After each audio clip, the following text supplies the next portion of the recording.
ces deux cailloux-là, ils ont regardé et dit, ben, on voit petit seulement. Il dit, sachez que la bid'a va manger la sunna jusqu'à ce que la sunna reste comme ça, petit. Vous allez voir ça d'ici la fin des temps. C'est ce qu'on vit aujourd'hui.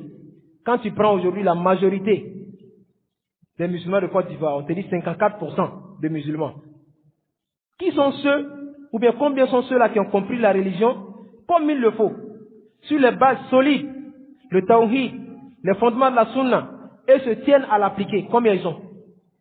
Wallah que tu peux les compter comme ça, ils ne sont pas beaucoup. Pourtant, tout le monde se dit musulman. Ceux qui adorent les tombes, ils disent qu'ils sont musulmans. Ceux qui adorent les oustas, ils disent qu'ils sont musulmans. Ceux qui adorent les djinns, ils disent qu'ils sont musulmans. Ceux qui adorent les bœufs et les trucs, ils disent qu'ils sont tous musulmans. Ils sont tous mélangés dans le même lot. Mais, quand tu veux les trier, Wallah, qu'ils ne vont pas rester beaucoup. Nous demandons à Allah de nous préserver de l'égarement. Alors, le cheikh l'Islam dit ici, si ce n'était pas les gens qu'Allah subhanahu wa ta'ala a adressés pour défendre la religion et repousser le mal de ces gens-là, la fasad ad-din, la religion se serait pervertie. Et cette perversion-là serait plus grande que le fait que les ennemis prennent le dessus sur nous, sur le champ de bataille. Car les ennemis qui nous vainquent sur le champ de bataille, s'ils prennent le dessus sur nous, ils ne pourront pas détériorer ce que nous on a dans notre cœur comme croyance et notre religiosité, sauf un peu. Si on dure avec eux, cela va commencer à délaisser un peu notre religion, pas sur le champ. Mais quant aux gens de la bid'a,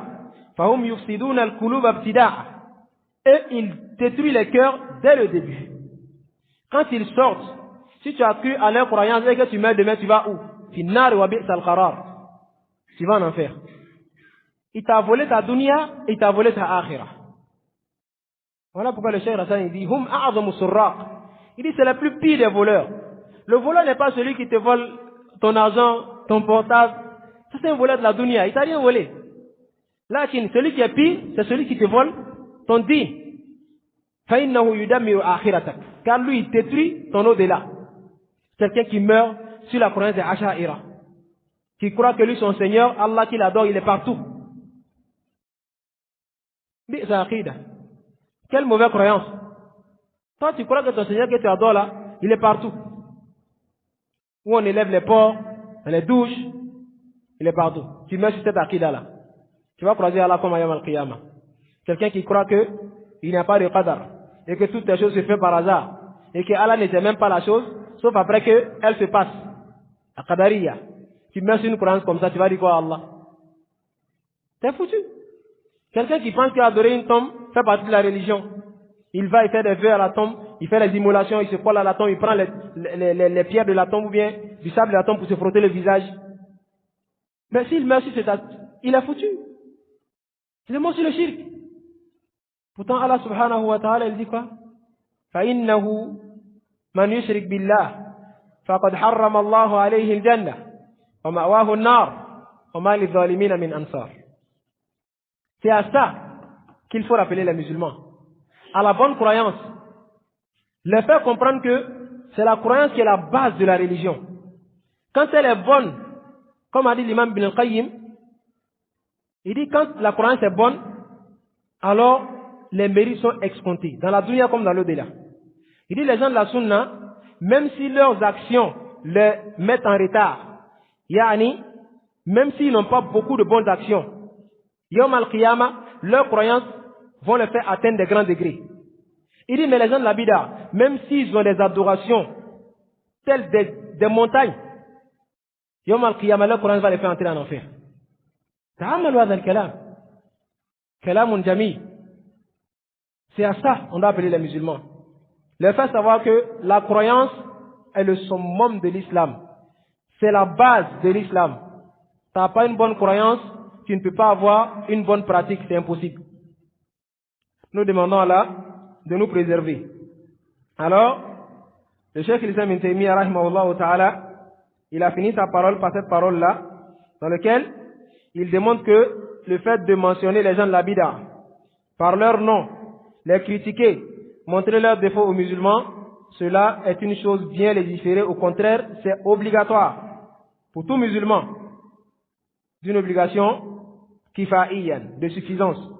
Si certaines personnes se dressent à le faire, alors nous en sommes exemptés du péché. Alors cela nous montre que nous devons encourager ces frères-là qui font l'effort de nous apprendre ce qui est obligatoire pour nous et de nous mettre en garde de ce qui peut être un danger potentiel pour nous et de faire aussi des doigts pour eux dans nos prières, de ne pas les oublier. Et ici, alhamdulillah, on a des frères qui font ce travail magnifique-là, comme au Mali, ici en Côte d'Ivoire, au Sénégal, sans même prendre de l'argent avec quelqu'un. Fils sabilillah. Pourtant, les gens de la vie là, quand ils t'enseignent quelque chose, tu payes. Wallah que tu payes. J'ai suivi aujourd'hui une vidéo de quelqu'un qui était en Sardine, du groupe de Haïdara. Et il s'est repenti, après avoir vu des paroles vraiment qui étaient chouboiteuses pour lui. Il s'est repenti. Il a cité plus de 10 cotisations qu'il faisait quand il était avec eux. Plus de 10 cotisations. Carte de membre, tu vas acheter. Maouloud Arif, tu vas cotiser. Laylatul Qadr, tu vas cotiser. Isra wal Mi'raj, tu vas cotiser. Toutes les fêtes là, tu vas cotiser pour ton imam. Plus de 10 cotisations. Et lui, il arrivait à payer tout ça. Pour lui, ce qu'il faisait, c'était pour Allah. Mais après, quand il a vu que l'imam a commencé à dévier, a dit des paroles qui sont bizarres, il a dit ça là, c'est pas bon qu'il reste ici. Il s'est retiré. Et il a fait sa vidéo, Bara Atazimma, pour se désavouer, pour montrer qu'aujourd'hui, alhamdulillah, Allah l'a guidé, lui n'est plus avec ce genre de personnes-là. C'est ce qui doit être fait. Nous demandons à Allah de faciliter cela, et qu'il nous préserve, ainsi que nos familles, et nous maintienne sur le haq, et nous fasse mourir là-dessus. Nous demandons à Allah de faciliter les prochaines séances. Nous allons arrêter là pour aujourd'hui. Wa billahi ta'ala tawfiq, wa sallallahu wa sallam ala nabiyyina Muhammad, wa ala alihi wa sahbihi ajma'in. Fa subhanaka Allahumma bihamdika ashhadu an la ilaha illa ant, astaghfiruka wa atubu ilayk. Wassalamu alaykum wa rahmatullahi wa barakatuh.